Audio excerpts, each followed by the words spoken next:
மாணவர்களுக்கு வணக்கம். மீண்டும் ஒரு காலை சந்திப்பதில் மகிழ்ச்சி. இந்த பதிவு மாணவர்களுக்கானது. என்னென்னு சொன்னால், காப்போத்து உயர்தர பரீட்சைகள் எங்களோட காலநிலை மாற்றங்கள் காரணமாக பிற்போடப்பட்டிருந்தது. அந்த காலநிலை மாற்றம் பிற்போடப்பட்ட பரீட்சைகள் ஜனவரி மாத முற்பகுதிகள் எதிர்வரும் ஜனவரி மாத முற்பகுதிகளில் நடத்துவதற்காக கல்வி அமைச்சு தீர்மானம் எடுத்திருக்கு. ஆகையால் மாணவர்கள் உங்களோட அந்த இடையில் நிறுத்தப்பட்ட பாடங்கள் இருக்குது தானே, அந்த பாடங்கள் ஜனவரி மாத முற்பகுதிகளில் உங்களுக்கு பரீட்சைகள் நடைபெறும். ஸோ இந்த செய்திகளை என்றவரை மாணவர்களுக்கு தெரிவிங்க. பரீட்சை எழுத போன்ற மாணவர்கள் கொஞ்சம் உங்களோட கல்வி நடவடிக்கைகளை கொஞ்சம் வீட்டில் இருந்த மாதிரி படித்து கொள்ளுங்கள்.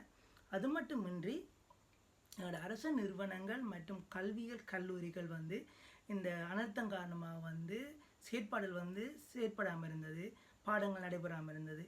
இது இப்போ கொஞ்சம் மாறி இருக்குது. என்னென்னு சொன்னால், இப்போ அந்த பூட்டப்பட்ட நிறுவனங்கள் மற்றும் இந்த கல்வியல் கல்லூரிகள் எதிர்வரும் காலங்களில் திறக்க போகிறாங்க. ஸோ அந்த சேவைகள் நடந்து கொண்டிருக்கும். அது மாதிரி கல்வி நடவடிக்கைகள் பழையபடி வலிமைக்கு திரும்புகிறது.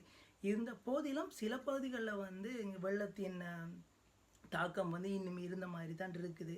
ஸோ ஓரளவு குறைந்து கொண்டு வருது. ஒரு பக்கம் குறைந்து கொண்டு வந்தாலும் கூட பெரும்பாலான பிரதேசங்கள் பாதிக்கப்பட்ட நிலையில் தான் இருக்குது இன்னும்.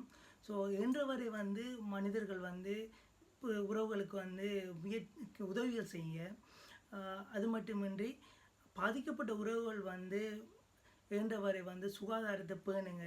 இந்த வருத்தங்கள் இந்த டைமில் வந்தால் கஷ்டம், ட்ரீட்மெண்ட் எல்லாம்.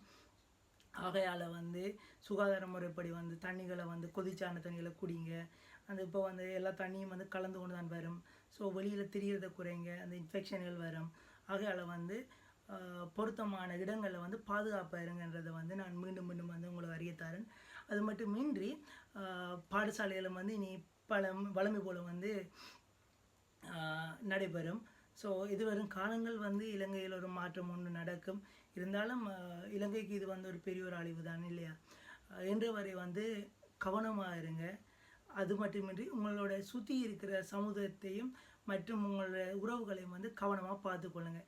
எதிர்வரும் காலங்கள் இலங்கை மீண்டும் திரும்ப வேண்டும் இல்லையா? பெரிய ஒரு என்ன சொல்கிறது, நாடு பெரிய ஒரு ஆபத்தான நிலையிலேருந்து கொஞ்சம் கொஞ்சமாக மீண்டும் கொண்டிருக்கு. பழைய நிலைக்கு நாடு திரும்ப வேண்டும். மாணவர்கள் முக்கியம் எதிர்வரும் ஜனவரி முற்பகுதியில் உங்களோட பரீட்சைகள் நடைபெற போகுது. பரீட்சைகளுக்கு தயாராகுங்க, ஆயத்தமாகுங்க. உங்களோட கற்றல் நடவடிக்கைகளை வீட்டில் இந்த மாதிரி மேற்கொள்ளுங்கள். அது மட்டுமின்றி கல்வி திணைக்களங்களும் எதிர்வரும் காலங்களில் ஆரம்பிக்க போகுது. இந்த இடைநிறுத்தப்பட்ட பாடசாலைகள் மீள ஆரம்பிக்க போகுது. அது மாதிரி எங்களோட யூனிவர்சிட்டிஸ் அதுகள் இன்னும் பழைய நிலைக்கு ஆரம்பிக்க போகுது. ஸோ எல்லாம் பழைய நிலைக்கு வரும். இருந்தாலும் கூட பாதிக்கப்பட்ட பிரதேசத்தில் இருக்கிற மாணவர்கள் கவனமாக இருங்க, படித்து கொண்டுருங்க. அது மட்டுமின்றி அந்த அந்த என்ன சொல்கிறது, அந்த வெள்ளத்தை பார்க்க போகிற அந்த செயற்பாடுகளில் குறைச்சி கொள்ளுங்க.